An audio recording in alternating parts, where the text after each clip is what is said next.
It's math time. I have math boxes 236 in front of me now. If you read your instructions, you would have read that I wanted you to do the first 6 problems in the old-fashioned way here. You don't have to worry about number 7 unless you'd like to. And you are supposed to send me a picture of that completed. Now, I want to go through the math boxes with you. And so I asked you to try these. We're doing old-fashioned multiplication, not the lattice at this point, so that's what we're doing there. All right, and number 1, we were finding the area of a rectangle, and we know that we can take the length of the short side times the length of the long side to get the area. Now, when I look at this, I notice the numbers ending in 0, which tells me I should be able to do this in my head, right? And I know that 4 times 8 is 32. And if I add the zeros onto that, I would get 3,200 inches squared.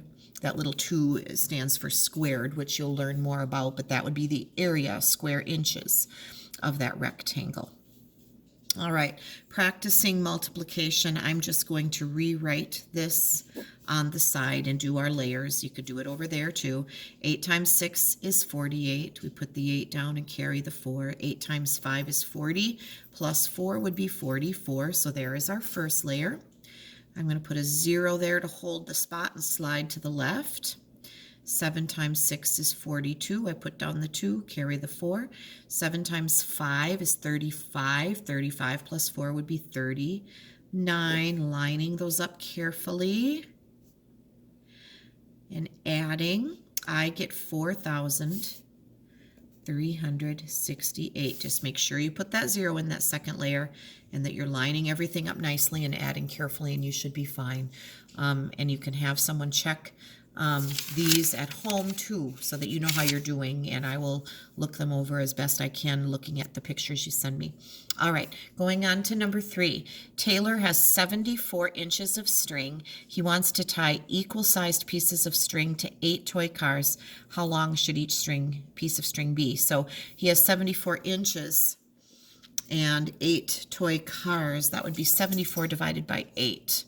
On how long could that be? Now, I don't know of any multiplication fact that equals 74, right? 8 times anything. And so I know that 8 times 9 is 72. That's as close as I can get without going over. So if I made each string be 9 inches long, that would take up 72 inches. There would still be 2 inches left over. All right, then we're going to Darius here, who is shopping. He took 2 $5 bills and 4 $1 bills to the store, so he has $14 total, right?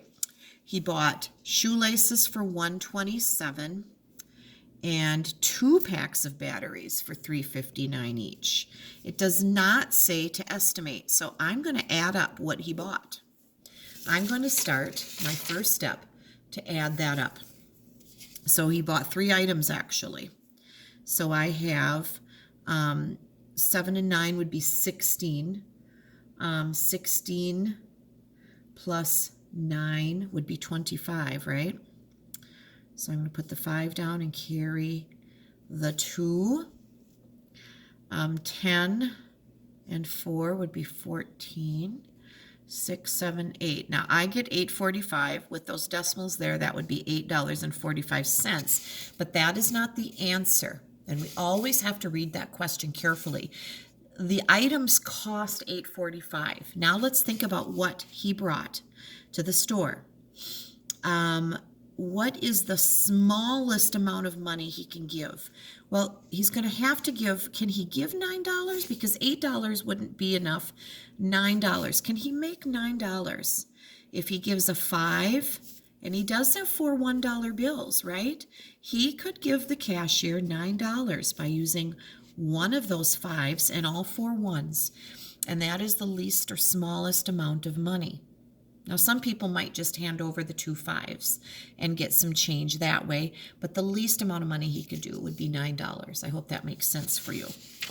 All right, the degree measure of this angle, we're starting here and going all the way over there. I'm thinking about quarter and half turns, and I'm kind of drawing some imaginary lines. Now, I like to do that because it helps me. If we start here and go up to here, that would be a fourth of a turn. If we started here and went all the way to this space, that would be a 180, which is a half turn. But they kept going beyond a half turn.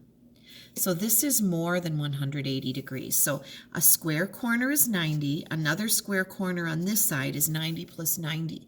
That makes 180 degrees. 180 degrees is that half turn, and it went beyond that. It's been a while since we spent time with that. Remember, a full turn is a 360, right? That would be 90 times 4.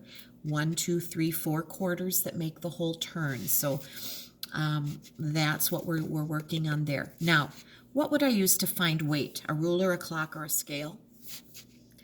If you chose scale, you are correct. What would I use to measure length? Of course, I would use a ruler.